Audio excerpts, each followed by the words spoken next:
Welcome to the Eye Opener Society. Your hosts, Hannah and Gary.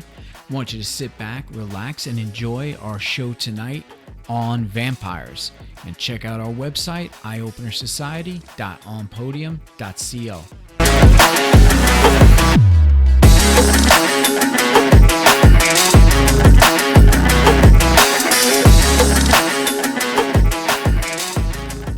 Everybody, my name is Gary, sitting next to the wonderful Hannah. What's up, what's up?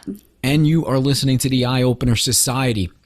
I want to run through something really quick because not too long ago, we were given shout outs and I did something that I caught maybe days later. And again, because we don't edit anything, I was promoting one of my favorites, my favorite podcast, the Bell Witch podcast.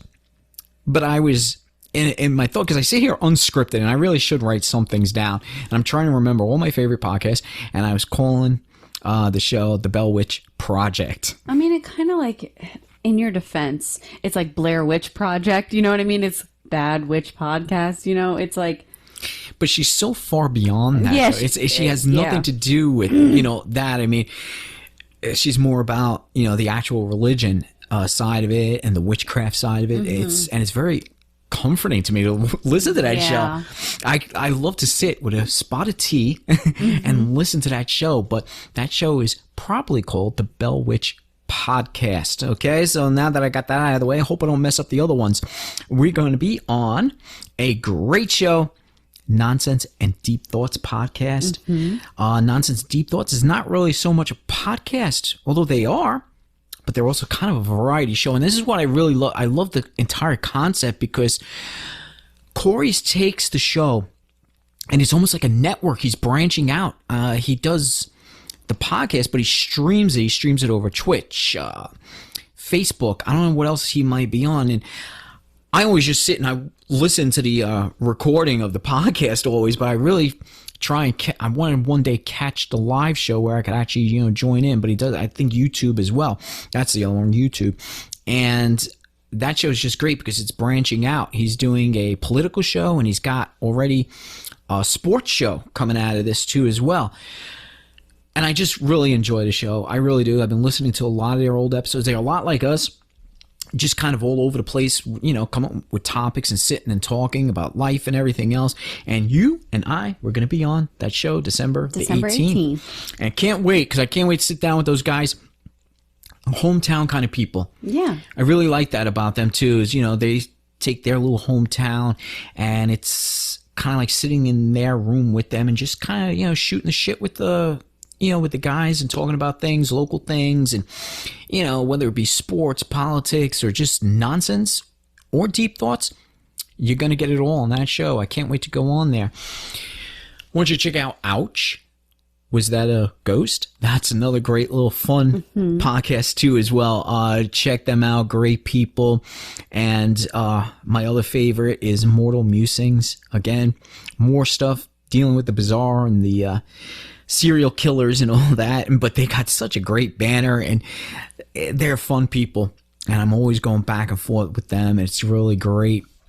And there's also Twisted Tales dealing more with like missing persons and other unsolved cases, and it's really great because that show is bringing some light to a few cases that people are trying to bring closure to. And he's really doing a great job of bringing that stuff back by, mentioning these cases and giving it more publicity that it might not no longer have. It's Canadian based, but however, it's still, you don't know. I mean, Canada's not that far from us. And, whoever might be involved in these cases could cross a border. So, listen to that show. You might have some information actually for them. And then there's going to be on our show, hopefully, as soon as we could get a date, you have Eminem, Matt and Monica podcast, who's been on YouTube, and I can't wait. It's chilling how great they are. I really think we're gonna wake up tomorrow and they're probably gonna be more famous than we'll ever be, just based on what they do. I don't know what it is. Yeah. But they have it. If I was an agent, if I was like maybe, someone to sign a new band or whatever, them two just have something. I really feel it. And if you haven't, check them out. I'm going to have links all in the synopsis and all that. So definitely check all of them out for us, please, because they are good people. It's not like this mainstream, not like, I realize ABC, NBC, CNN, they have podcasts. Yeah. I mean, first of all, like, don't they have all of the networks, control of an entire network? They got to infringe on the regular everyday people. And I always thought that's what, when I got into this, I always thought, hey, it's just regular people, which it is, but you got to look for them, you know, most of the time. But the people that are dumping so much money into it and the big corporations that are doing, why? Stick to what you know. Let us small people have something. So these guys are all great people. They might be big someday, but they're going to deserve it. That's for sure. And I know one day you and I, Hannah, we're going to wake up and we're going to be absolutely famous. I know that. Manifesting that. It's going to happen. Manifesting that shit. Yes, for sure. It's going to happen. So, Hannah, what are we talking about tonight? Vampirism. Vampirism? Vampires? Wow. Listen, I've been wanting to do this for a little bit. It's an idea that not an idea. I fell into the vampire thing a while back, and I would say, hey, we should do a show on this because I think people are fascinated with it. I mean, who's not? Are you fascinated with like vampire movies and stuff? Yeah, I watch Vampire Diaries like over and over again. Mm-hmm. Okay. It's more of like a tweeny show. Like you wouldn't like it. I would not. Yeah, you wouldn't like it, but yeah. And then also there's that kid movie Hotel Transylvania. Me and Kaden watch that a lot. But yeah, I like vampires. Do they kind of freak me out? A little bit, but like I'm a garlic fiend, so I'm all right. I hear you. And we're gonna go over some of that stuff because what's really crazy is like Hollywood. I think Hollywood kind of paints that picture of what a vampire is. Yeah. And I always thought, go for it. You'll laugh at something. You said Hollywood, my brain immediately went to Twilight and the fact that they fucking made vampires sparkle. Yeah. Well, that's one. And that, I think that destroyed and since that series, I think vampires went downhill.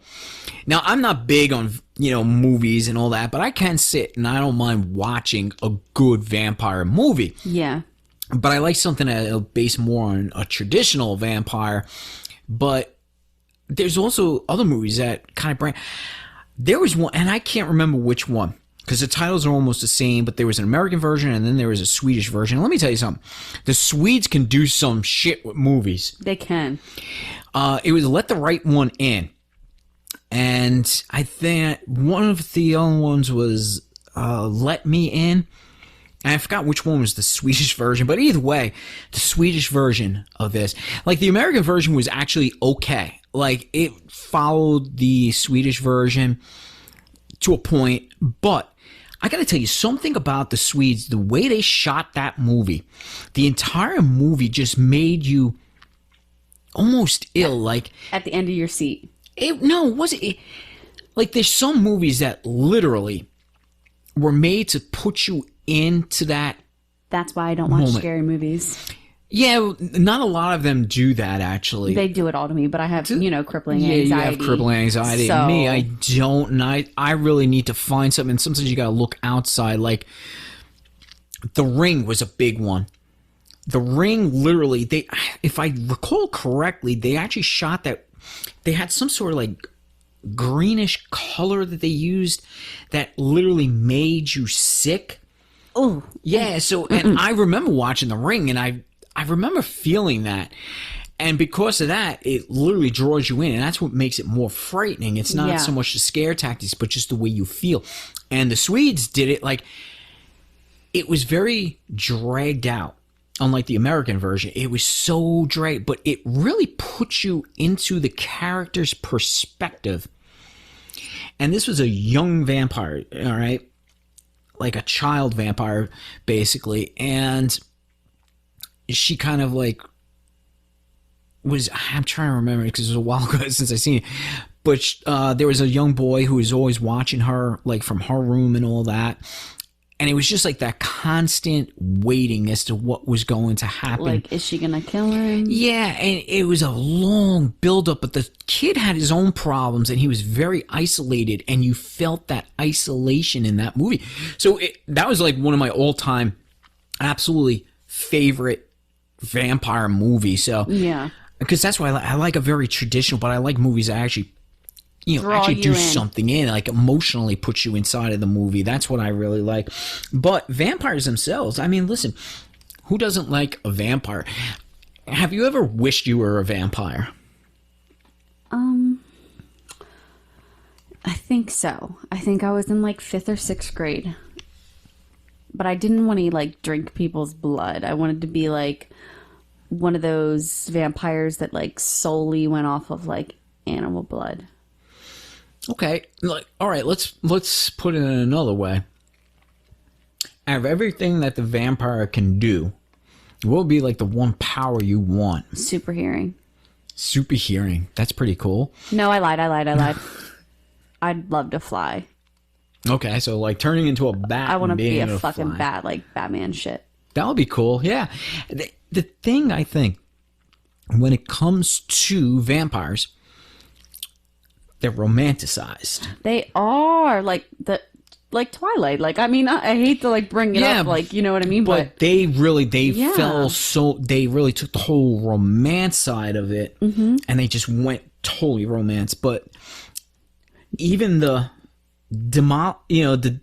demonology of it, there's still that draw because of the power that the vampire had over their victims through the hypnosis and that's the what I was literally just about to say. I was like giddy in my seat because, you know, I brought up Vampire Diaries. I've seen that series over and over again, and they used, you know, compulsion, and unless you had vervain, you were able to be, you know, under compulsion or whatever. And I was just like, shit, maybe I should do that one. See, there's like, I think I'd like, I mean, right now, like, yeah, shit, make me a vampire, you know? Like, real vampires, I'm kidding.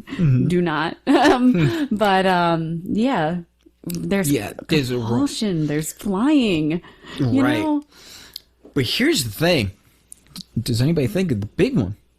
Immortality. Yeah. But you know what? I don't want to live forever. You don't want to see. Now, I think that's the thing.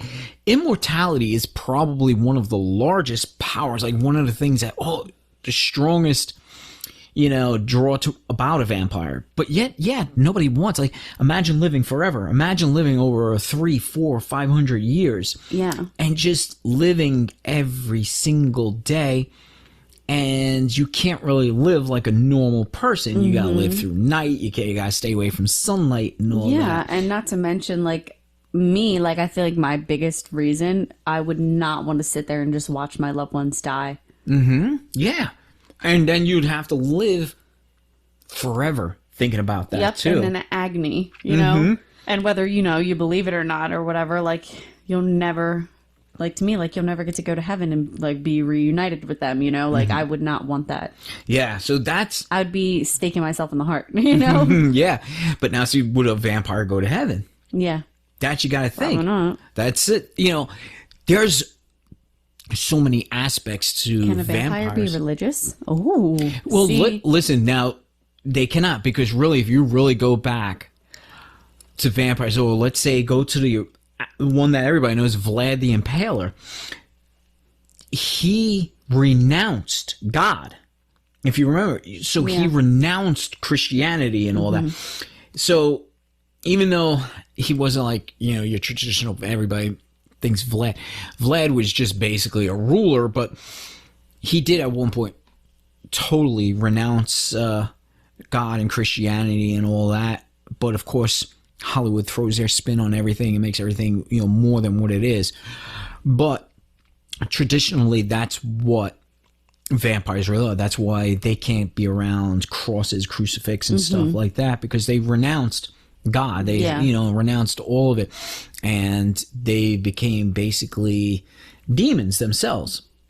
Well, Antichrist kind of, yeah. They, you know, but they were forced, basically. But it becomes a punishment. That you have to survive your entire life now as this vampire that has to feed off of blood, can't go into the sunlight, which would be a killer to me because I need like, sunlight. yeah, like sunlight's me myself, like energy. Yeah, I need it. I love sun, you know. But you do get drawn into that immortality in some way. But the strangest thing to me, as immortal as you are, you're so easily killed. I mean, something as simple as garlic, can repel you. I fucking love garlic. Yeah. That's my main reason why I would. My second main reason. Yeah, for sure. I'm the same way. Everyone's like, oh, too garlicky. Me and Gary are like, we need more garlic. Yeah, it's so true.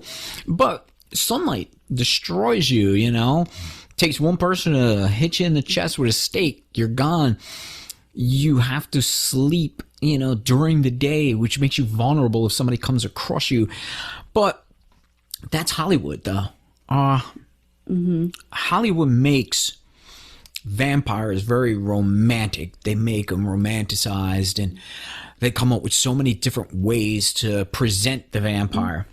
I'm going to throw something. Throw it out. So, the show, like I said, I'm going to bring it up again. It's Hollywood.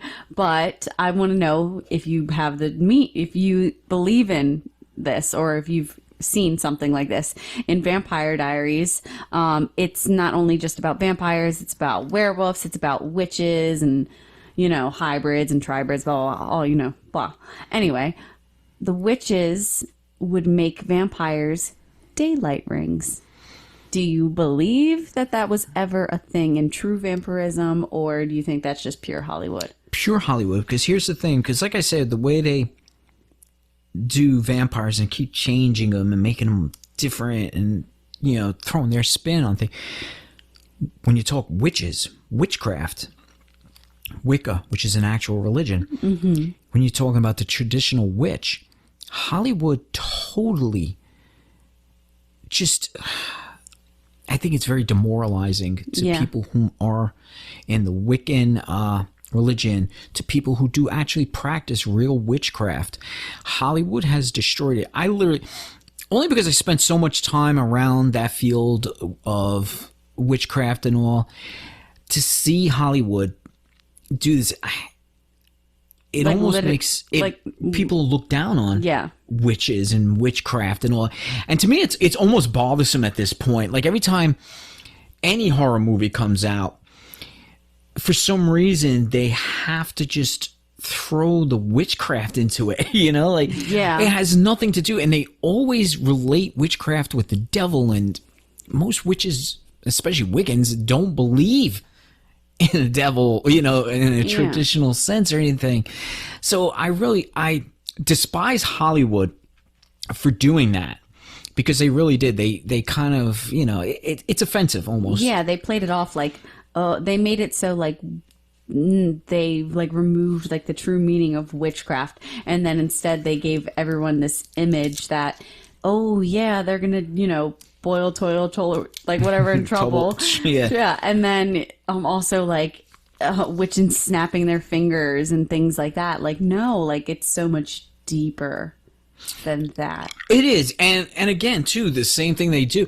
Every time a horror movie comes out, every time that there is something that has to do with demons or the devil or anything scary. Vampires. Or vampires. They right away throw the pentacle out there. If anybody knew what the real meaning of the pentacle was, you'd be surprised. So that's why if we erase Hollywood and we go into true vampirism, I fell down this road a long time ago. I gave you a little preview of this anyway, because I got to talk about personal things. I used to date somebody. It was way back in high school, and I won't mention names. She's still around, but wonderful girl. But there was something about her where she talked a lot about like werewolves and vampires and such like that. So the way she was personality wise made me think might have been something else there. Now, not to say she turned into a werewolf, not to say that she grew fangs or anything like that, but it was a steady belief. Now, she was really big into comic books and the artwork on it and all. And so at one point, later on in life, I started to recall that. And I was searching for myself too, religious-wise. I was trying to find my path. You know, I had walked away from the whole Catholic religion and all. And I wanted to find something else. And so when I started looking at paganism and all that, that's where I wound up. For some reason, I can't recall where, but suddenly vampirism popped up somewhere. Yeah. Now, I don't know why, but okay, so vampire, you know, the word vampire pops up, and you're obviously going to start, you know, looking into it a little bit more. But there are groups of people that actually do consider themselves vampires. And I'm talking regular, everyday people like you and I. And now, remember me, I'm from, you know, New York. A lot of it, it's very big in New York City, around Manhattan. There's actual clubs that, you know, people do go to. And you see this in a lot of the vampire movies too, especially ones with clans and all that. They go to these clubs, like these underground clubs and all that, you know. A lot of that exists, like in New York. There's actual clubs like this. Now, I'm always non-judgmental because people always have a certain belief and all that. And I just started reading a lot on it. And now, of course, my memory's bad and I never write shit down. I read some good books and all. I just remember one book that really went deep into it. And it was just compelling to me because it was a good read. And again, I wish I knew the name of it. I wish I knew the name of the author. But this is me, Gary. I never write shit down and I never remember. And this is years later. But this person went into the whole thing where people really do believe that they are vampires. Now, you can almost, you know, I don't want to use the term religion because, again, being a vampire, it's anti-religion, basically. So you can't, but people do feel it's almost like a religion to them, but it's more of just a simple belief. Do they feed on blood? Now, I did hear, and the book never really went too deep because, you know, some people would actually feed on blood and they wouldn't like steal, but they would trade blood. Kind of weird. And especially this day and age with all the, you know, AIDS or whatever else kind of disease. I mean, anything at this point. But they were so close knit and they're all tested and all that. And they would actually donate their blood to each other. And they would actually drink blood. And that's what this here book was saying. And it's done through these clubs and all the networking. So there's literally people that believe that. Now, what's funny to me is like, it's like me being pagan. It's more easier for me to run into somebody else who's pagan than it is to stumble across somebody who believes that they're a vampire. I don't think most of those people actually come out and say it because if we look at traditional vampires, it's the same way. They're not going to just come out and say, hey, I'm a vampire. You know, there'll be clues, but they're quiet about it. But what I did find interesting, outside of the people that are involved in like these clubs and all that, a lot of the people that truly felt that there was something about them as far as a vampire and told deep stories about it, a lot of them had either a near-death experience or they actually did clinically die and were brought back to life. Yeah. And then from that moment on, they felt that was their transformation because they experienced the death and then the rebirth, much like a vampire does, because initially they die and then they go through that reemergence because they're still dead. You know, they don't have a heartbeat, whatnot, or a soul. And these people feel that because they actually did die and then they came back. They feel that they are a vampire. And they spoke very in depth about it. And they weren't looking for, you know, blood or anything. But they really feel that there was such a change in their life that the way they move about quietly, most of them felt that night was just more comforting to them. So they stayed. So it wasn't like they believed the sun was going to harm them or anything. But I found all of it so very interesting and so deep in detail as some of these people were willing to go in. And I'm sure if you looked it up, you probably find a lot of this out there. But it is fascinating. Yes, people do have these beliefs. And so if you have that sort of belief, and then you turn on Hollywood movies, do they feel like kind of like, wow, Hollywood is mocking me as well and offended to it as well, by that? I don't know, because maybe there's some, I might not have caught every single vampire movie out there. Yeah. Maybe some actually touch on that and all. I don't know. I really think that we need to kind of pay attention to people sometimes, because again, I could run into pagan people, Wiccans, probably easier than you would run into vampires. And people that consider themselves vampires, I don't think there's anything dangerous about them, because like I said, the underground clubs and all, they're not feeding on, they're not going out there, sucking the blood from just victims. Yeah. Like I said, they're trading blood amongst themselves, amongst certain networks and such like that. So I think that, they're safe. They just have a belief, and that's just what the belief is. So what do you think? I mean, do you think that, let's see, do we think that vampires, as Hollywood explains, do you think there's any realism to that? I want to say yes, but I think it's dragged out or Hollywoodized.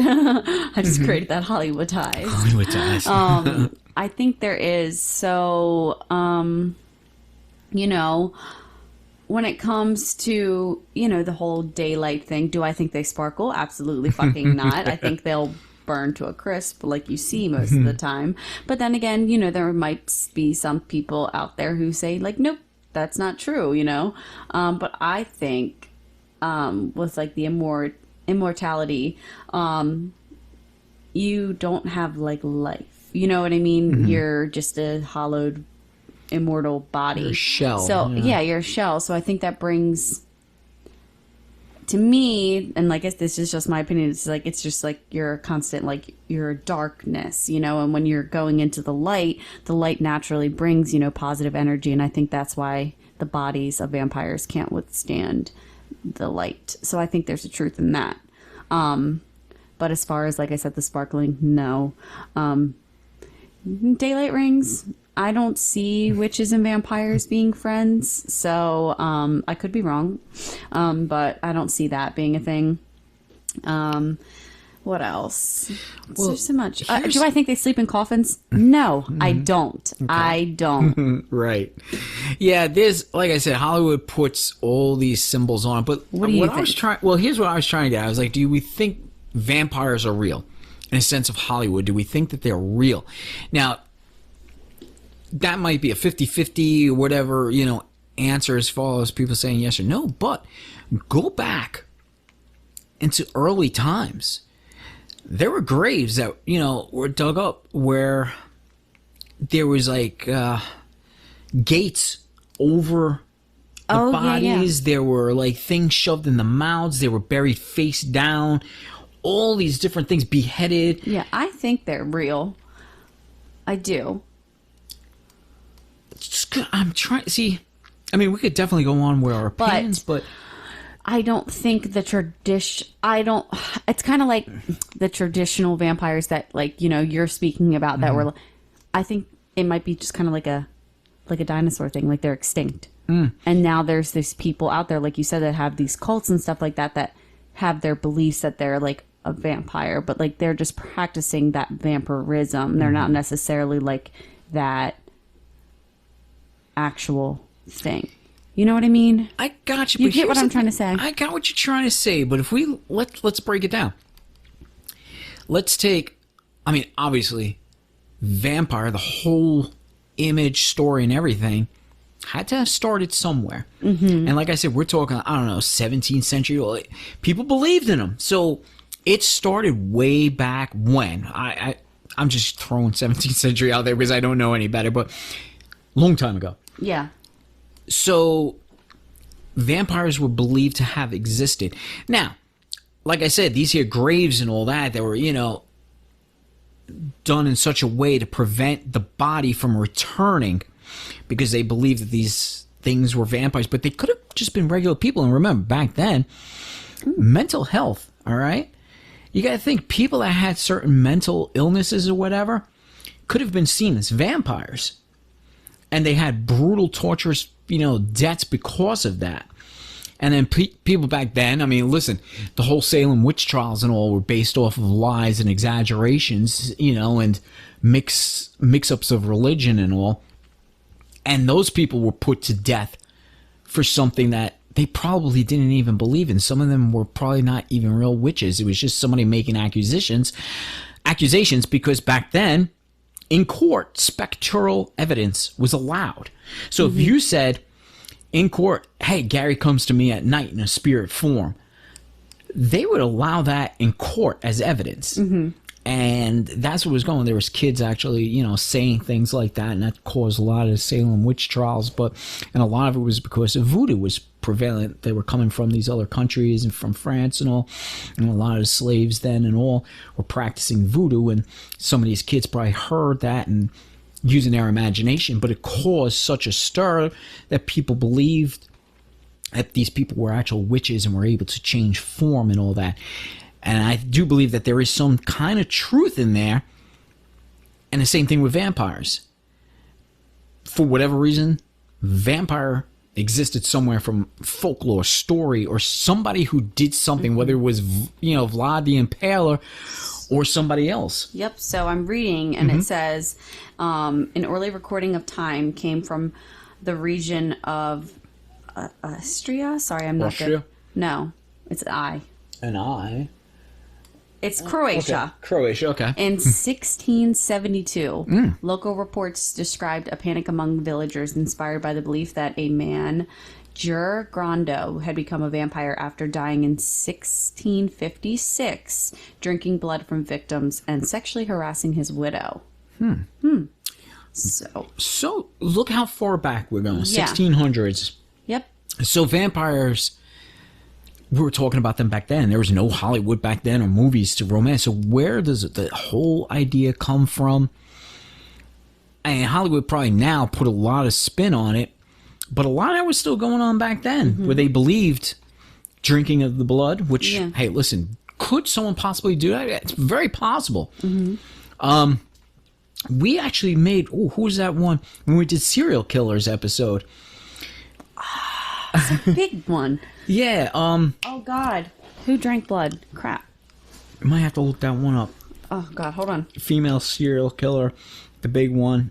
I don't know why the name escapes me, but... I know. It's escaping me, too. Yeah, but same. Bathory.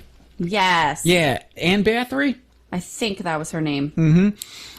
But same thing. I mean, she was using the blood of children because she believed that would give her eternal youth. Same thing like vampire. And Richard Trenton Chase. He was an American serial killer from 1950 to 1980 who was a cannibal and drank their blood. So there was a lot of them. Yeah, there was a lot, but I think they're more killers and they're using, I want to say... They actually called Richard Chase the vampire killer. Yeah, That's if you listen to Mortal Musings, yes, they actually did an episode, but I was fascinated by that one. But, yeah, people couldn't go out and do murders and drink blood. But the actual vampire portion, the immortality, the sunlight, the hypnosis, the transformation into a bat and all that. Yeah. Do you believe that? There's a lot of monks that say they can levitate and all that, where you have total control of your body. I believe in astral projection. I don't think that there's anything wrong by saying you could astral project and go into, or at least see another animal or something. I don't know if it's the same thing, but I don't know if I can fully believe that we can actually transform completely into another animal species or something. I'm going to throw this to you this way. Okay. So, going on to, if a vampire could do that power, it would kind of bring me back to, the Hollywoodized idea of a witch. Like, it's almost like a spell that this vampire would have to do to become a bat. You know what I mean? So, that would bring, that those two are connected. Like, is that possible to be, like, a hybrid? You know what I mean? Could be. Because I'm reading this now because you brought up Vlad. You know, yeah. the number one vampire that comes to me is Dracula. Right. Shout out to Count Dracula Serial. OG. But I was reading up a little bit while we're sitting here, and it said that Dracula, during his youth, was made into a vampire by the damnation of God. After becoming a vampire, he became a master of sorcery and necromancy, while his powers were later regarded as standard abilities for a vampire. So, Yeah. Okay. so I'm like, what is the cross? You know what I mean? Yeah, that's true. I mean, that's deep. I didn't even know that. Yeah, so the sorcery and all, so it could make sense. You know, listen, vampire itself, Hollywood style and all, Yeah. if we go really deep like that, yeah, they have abilities. They're almost superpowers, you know. They can do different things. They can transform, transmute, hit. I just don't. I I don't don't fly know, with like, the bat thing. I don't fly with the bat thing. I don't know where the bat would come from. Like you said, I think it would be more as like a astral projection type thing. Yeah, which is why they have that ability to get into your mind, to like hypnotize you, Compulsion, and yeah. the compulsion and all. And listen, let's not forget too, Hollywood loves to I believe sexualize that. that too. Yeah. You know, it's a whole thing with the you know, the ability to have that power over somebody else for sexual gain, which then in turn leads to death or even to transform somebody. Imagine having that much love for somebody that you're going to put them into your world because they want it, or at least they think they want it, you know? Different strokes there. You know, we maybe touch on it different words, but that's very Hollywood. But the real vampires, real ones like from 1600s and all, you gotta, what was going on then? Yeah. You know, was it mental illness? Was it maybe a disease? Yeah, You know, it could have been. No, see, and everything was so confusing back then to people. Everything was demons or devils or something, you know, right away, witches, burn them, you know. So vampires came from somewhere. Yeah, exactly. They had to, whether it was a real thing or if it was actually a disease or something like that that kind of mutated people or made them act in a certain way or a certain, you know, I don't know, whatever. But it's hard. I wasn't alive back then. Yeah. I don't know. You just don't know. I mean, we went through some crazy times as human beings. And like I said, but if you come now modern day, and the people that believe they too are vampires, you know, would they be so outcasted? Maybe, because like I said, you don't really hear that often. Nobody really comes forward that much, or at least I haven't, you know, ever since I read that book. I met one person in my life who thought they were a vampire. Did you really? Yes. Okay. But I don't think they do anymore. I think it was more of like a childhood phase. Okay. I had this kid that I used to hang out with, like in our friend group or whatever when we were kids, and any time that he would either like get hurt or just like, you know, anything in the matter of the sort, he would drink his own blood. So, and he would be like, yeah, well, I'm like a vampire. And like, he went as far as, I think he got them fixed now. Cause like I saw his and like friends you may know, I don't keep in touch with him, so he's not on my friends list. Right. But he went as far as when we were kids, he took a nail file and shaved his teeth.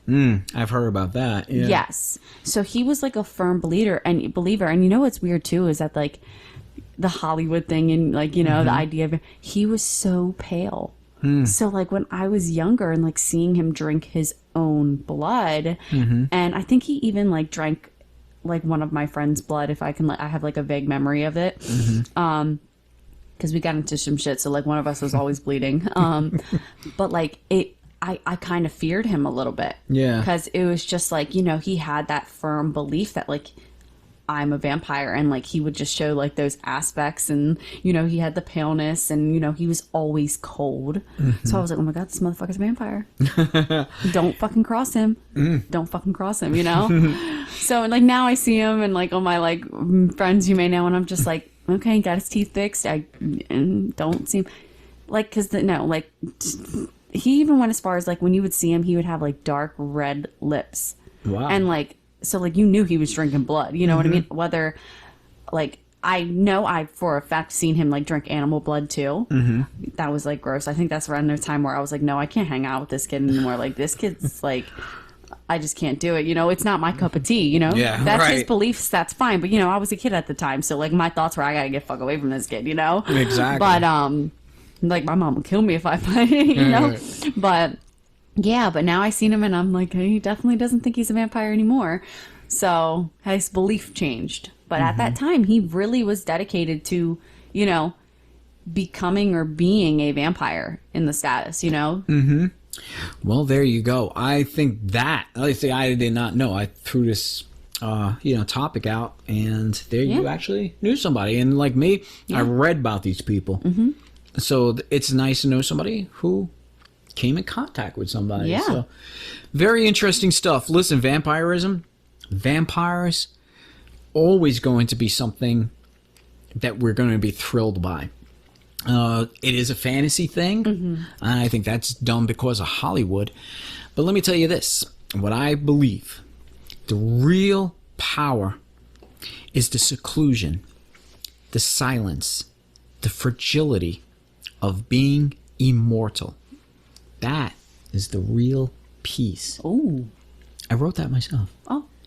Damn. Yeah. Because I was thinking about, I was thinking about it. Like, I think we romanticize and fantasize about this because when we look at vampires, they do live a very secluded life, disconnected from all the world, you know. That darkness, that blackness is what a lot of people are actually seduced into. Mm-hmm. You know, it's not so much the power that they have over people, it's to be alone. And when we look at the world and we look at all the nonsense, wouldn't you want that sort of power, to be so secluded and away from it all that you could just, get away from it and be left alone only to your thoughts and your thoughts alone? I think there's a real power in that. I'd be a vampire with a soul. Vampire with a soul. Very interesting.